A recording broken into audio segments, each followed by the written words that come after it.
আসসালামু আলাইকুম। স্বাগতম জানাচ্ছি বাইনারি ইউনিভার্সে।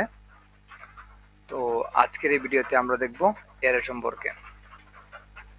তো অ্যারেটা কি? অ্যারেটা দেখার আগে আমরা জানবো যে ভেরিয়েবল। ভেরিয়েবল কি? এই যে আমরা এক সময় স্বল্পতার জন্য array.js নামক একটা ফোল্ডারের মধ্যে আমরা 4টা ভেরিয়েবল এবং 4টা ভেরিয়েবলের মান রাখছি।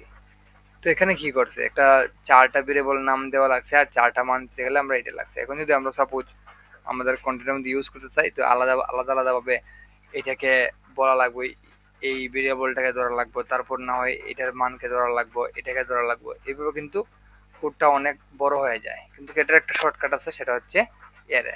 আমরা ইচ্ছে করলে এক লাইনের মধ্যে কিন্তু এইসব কিছুকে কিন্তু আমরা অ্যাড করে ফেলতে পারি। তো কোডিং যেহেতু করে আমরা অনেক কষ্টসাধ্যের কাজ, সেক্ষেত্রে আমরা যত শর্টকাট পারা যায় ততটা আমরা সেই রাস্তায় হাঁটার চেষ্টা করব। তো এটা আমরা অনেক প্রকার এইভাবে লিখতে পারি। এটা হচ্ছে এই যে কনস্ট্যান্ট নাম্বার ইকুয়াল টু, এতটুকু কিন্তু ভেরিয়েবলের মতো নয়, শুধু একমাত্র মানটা একটু অন্যভাবে হয়। মানটা কিভাবে হয় সেটা হচ্ছে এই যে এখানে আপনি থার্ড ব্র্যাকেট দিবেন, থার্ড ব্র্যাকেট দেওয়ার পর এই যে 34 45 34 ক্ষমা অবশ্যই দেওয়া লাগবে, ক্ষমাটা স্পেস দিলে দিবেন, না দিলে নাই। তারপর 45 76 93 এরকম দিয়ে লাস্টে একটা সেমিকোলন দিয়ে শেষ করে ফেলবেন। এটা কিন্তু এখন দেখা যায় এই যে নাম্বারস নামক ভেরিয়েবল, একটা নাম, ভেরিয়েবলের ভিতরে এই 4টা মান আছে। ঠিক আছে, এখন বলতে পারেন যে কোনটা 2 নাম্বার কোনটা 3 নাম্বার, এগুলো আমরা বুঝবো কিভাবে? আসলে এগুলো বোঝার আলাদা একটা ওয়ে আছে, আমরা পরবর্তী ভিডিওতে বিস্তারিত জানবো। আপনাদের জন্য রাখি যে এগুলো index 1, index 2, index 0, index 1, index 2, index 3। এই ইন্ডেক্সের মাধ্যমে আমরা বুঝতে পারবো কে কত নাম্বার।